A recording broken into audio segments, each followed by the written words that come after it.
Hello dear friend, in this video we're gonna talk about the new moon in Aries. This new moon is the first one for this astrology year and it triggers the first zodiac sign, the most active, the bravest, the most initiative sign of all. The new moon happens on Sunday, the 12th of April. It's late in the evening in the US, and in Europe it's actually during the night, Monday night. So this is a very, very intense period when we can start new things. In this video, we are going to talk about the general energy of this new moon. So what we should focus on, what's the energy and the atmosphere around us, how to use this in the best possible way. We'll also take a look at the actual horoscope of the new moon to see how the other planets are connected and what information we can get from this.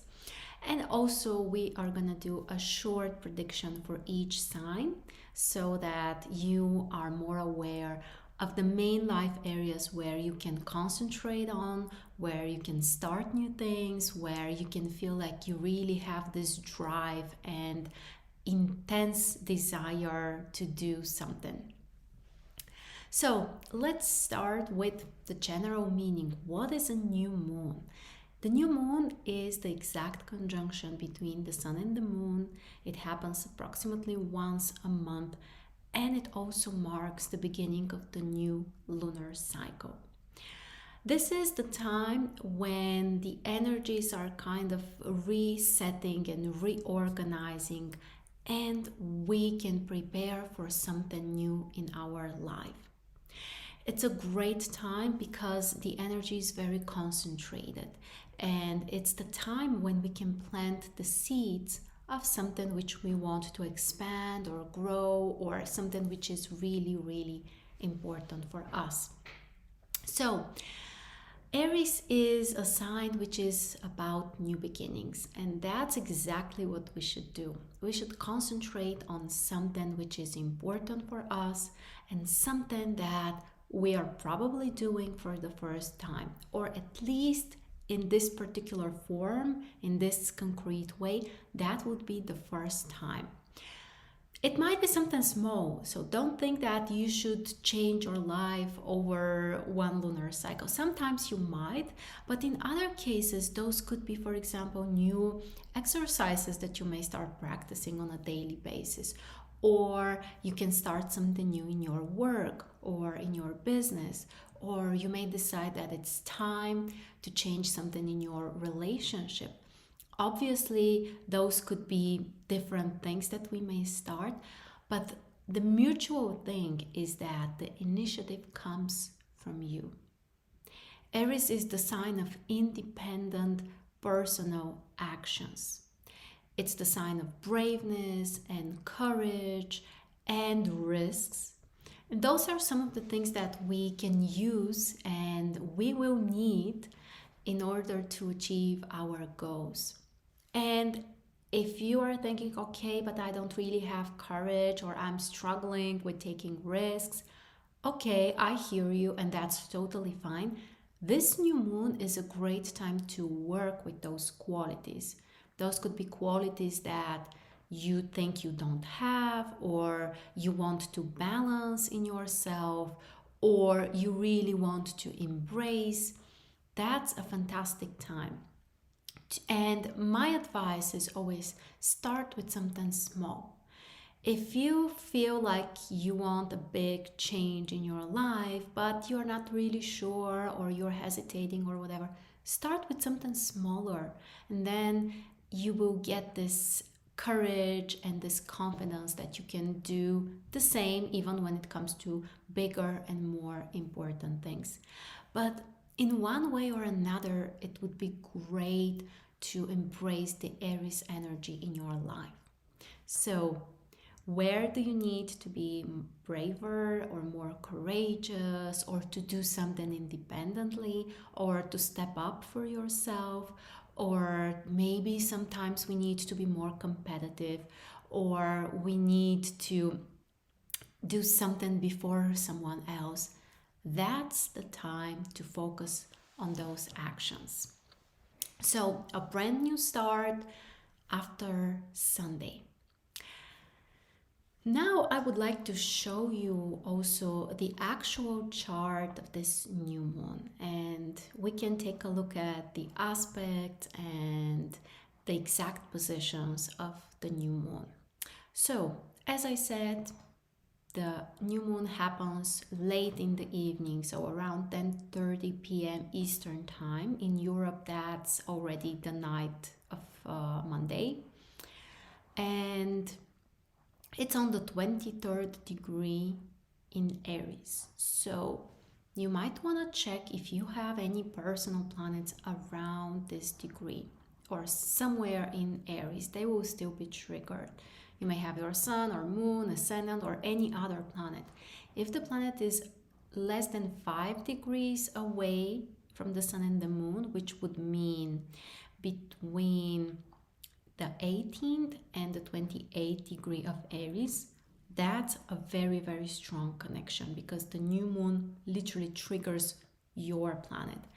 And it means that you need to focus on this particular area. You may also check if you have planets in the other fire signs around the same degrees. In Sagittarius and Leo between the 18th and the 28th degree.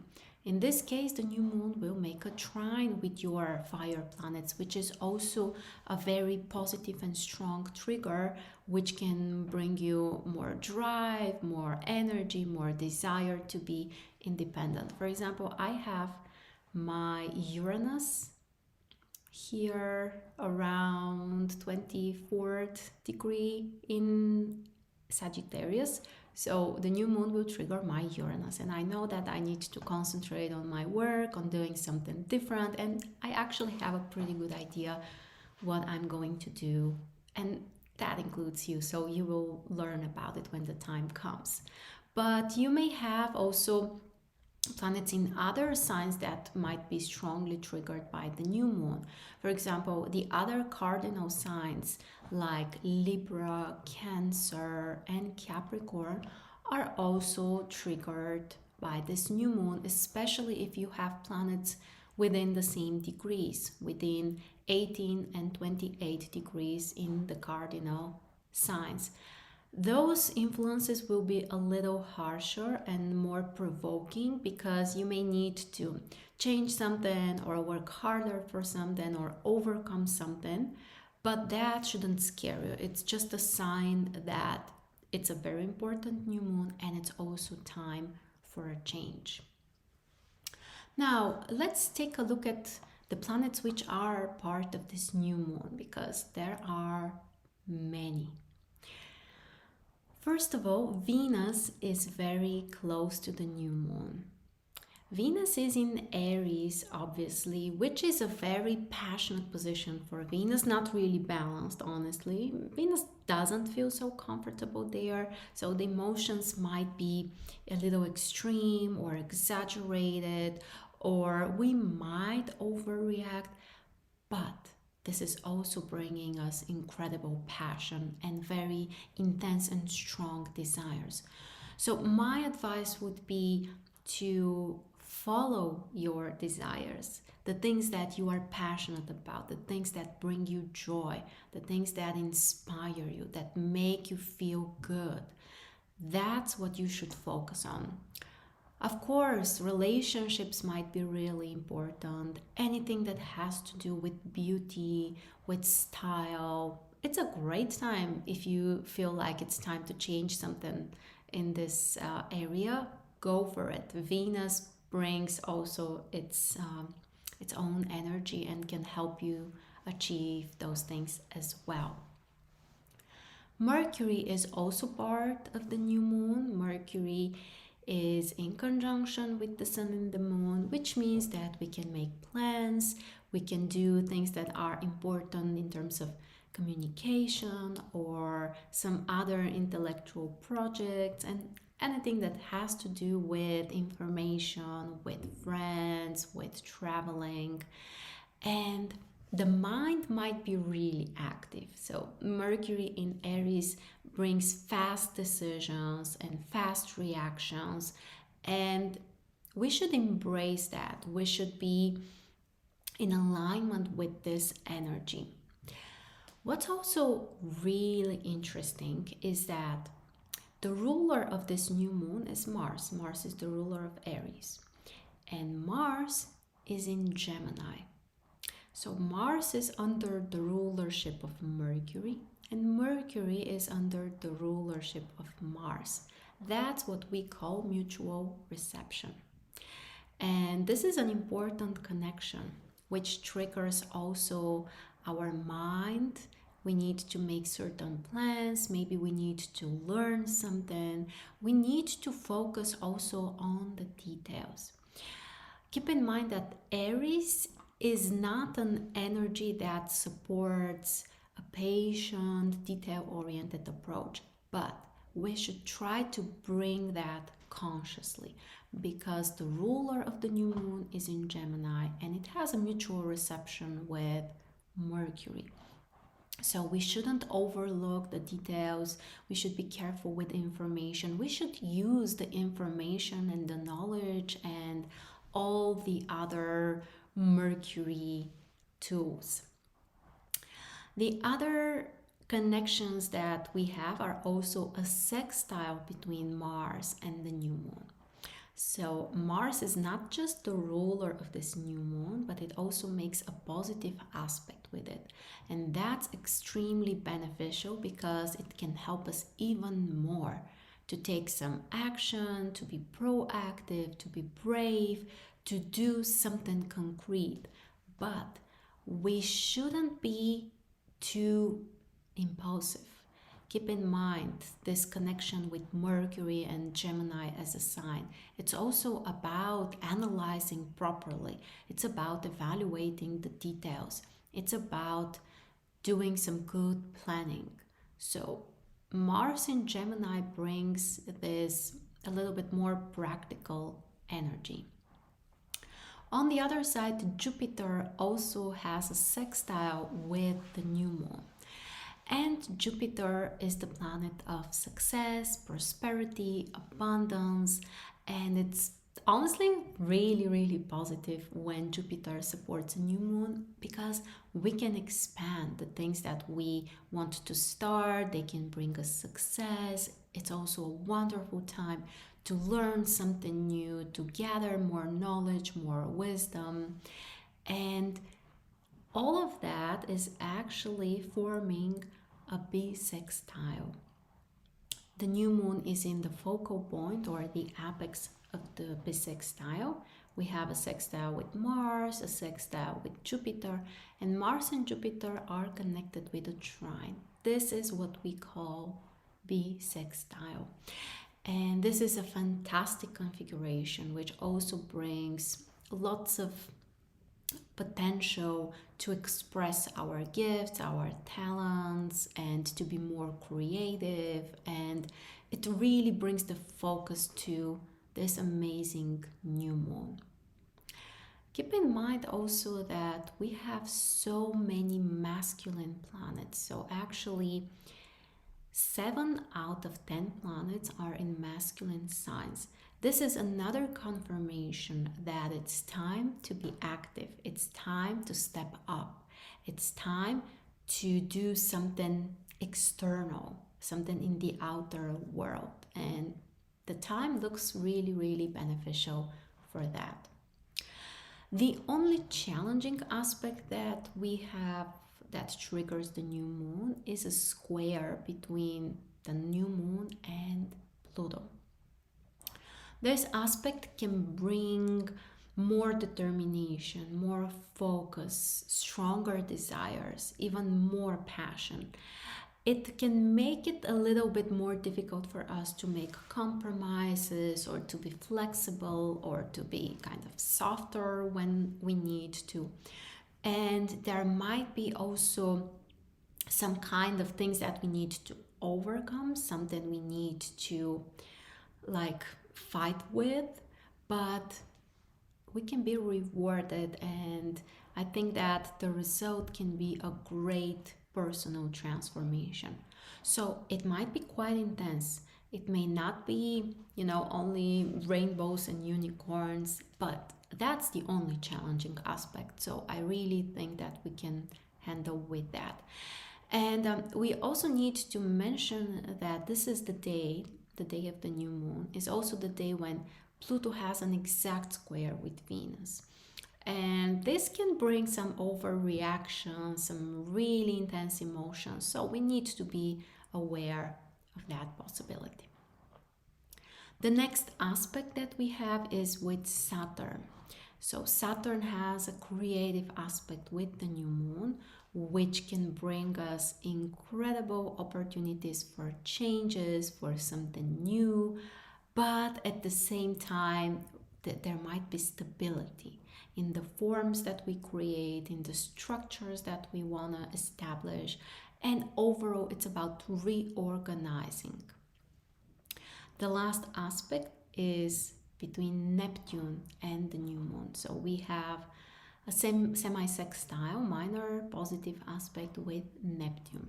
This one can support us with some intuition, with more creativity, with some kind of guidance that we can receive. And overall, it's also really helpful for healing, for bringing more of this nice Neptune energy in whatever we want to do. All right, so those are the most important aspects of this new moon. As you can see, we have mostly positive aspects. The new moon is part of an amazing bisextile, so I think that we should really take advantage of this and start something new, or focus and work hard on something. Really put your whole heart in it and all the needed efforts, and you will be rewarded.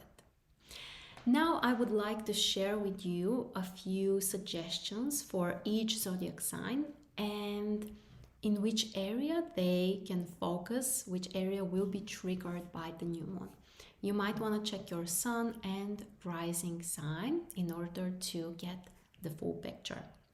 And before I do that, I also want to remind you about my new course, which is all about lunations, new moons, full moons, and moon predictions, also lunar return charts. It's an amazing training that will help you to use the energy of each lunation. There are many bonuses there, and also you can get the EFT practices to help you to really balance the energy around new moons and full moons. Check the link below if you are interested. Okay, so now let's start with Aries. So I think it would be pretty clear here, but let's just recap. So for Aries, this is the most important new moon during the whole year. It's time to focus on yourself, on your actions, on your own independence, on the things that you are most passionate and excited about, to do it independently, to be brave. And that may trigger every life area as long as you are doing it independently and you are passionate about it. Go for it. That's an amazing time for you.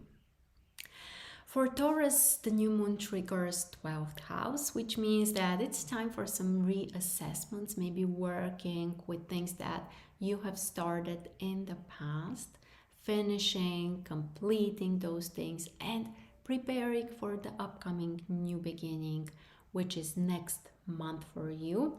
So this one, it's more about finishing the things that you have started before.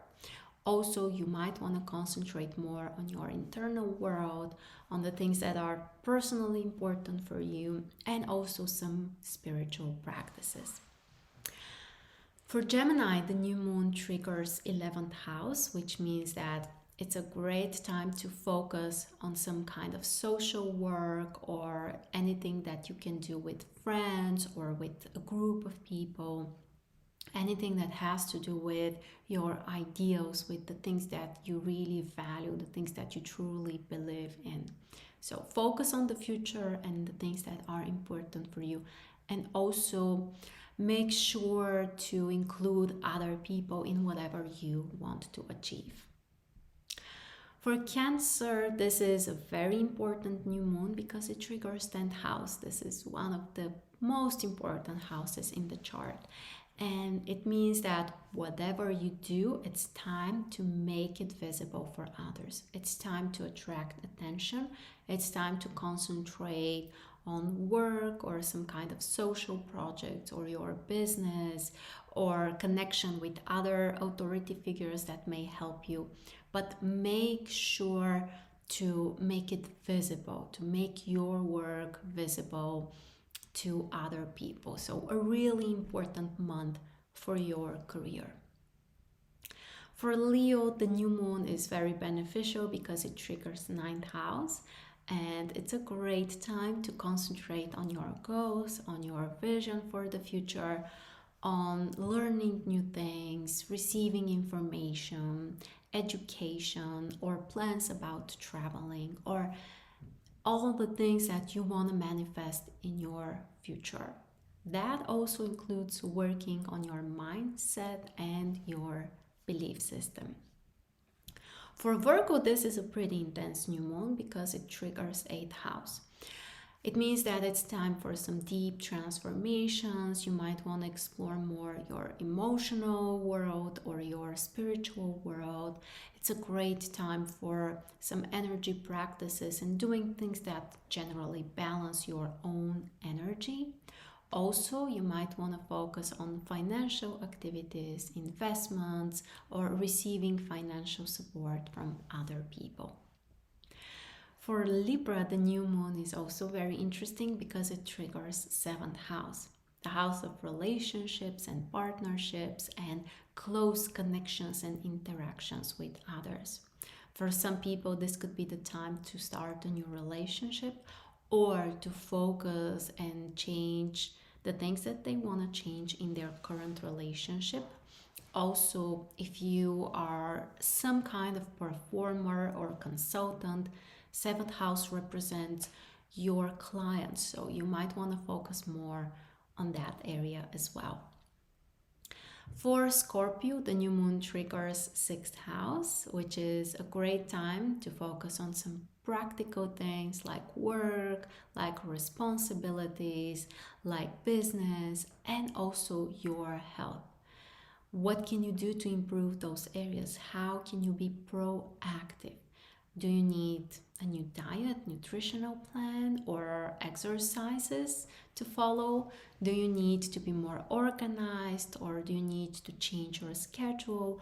Or maybe it's time to start the business or just a new work project. Focus on that, dig deeper, work hard, and you will be rewarded.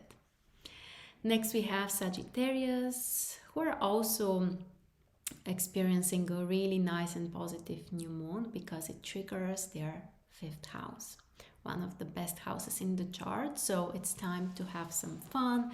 It's time to be more creative, to focus on the things that you love, the things that you are passionate about, the things that you really, really want to have in your life. It could be also about your children, about hobbies, about doing something that will make you feel alive. So focus on yourself and the things that bring you most fun in your life. Next, we have Capricorn. So for Capricorn, this new moon triggers 4th house, which means that it's time to concentrate on your personal life. It could be related to your family or anything that has to do with properties, with some family decisions that you can make. And overall, you need to work more with the inner child or your inner state and to balance it. So a great time also to slow down a little bit or take your time at home or just focus on things that are more private and important for you and your family. For Aquarius, the new moon triggers 3rd house, which means that you can focus on friendship and new knowledge, new skills that you can develop. Also, hopefully traveling might be an option for some of us, so that's also an area to explore. And overall, your communication with other people. Focus on intellectual work. If you want to write something, if you want to present your ideas to other people, there's really lots of focus to this area of communication and intellectual work. And finally, for Pisces, this new moon triggers second house, which means that you need to concentrate on more practical things. Things that are related to your resources, to your money, financial situation, but also your own physical energy. Whatever you do, keep in mind to focus on the final result. So it's not only about the action, the idea, the vision, but you need to focus on bringing your ideas to an actual form, to something concrete, and hopefully something that will bring you financial benefits. So that was our new moon in Aries overview. Really exciting, really dynamic, great time for new beginnings, new actions, and new projects. Don't forget, if you want to explore more the energies of new moons and full moons, you can check my new course. There's lots of information there about the moon and everything you need to know about it, how to plan your days according to the moon, so that you can really be in alignment with the cosmic energy. Thank you so much for joining me, and I will see you next time.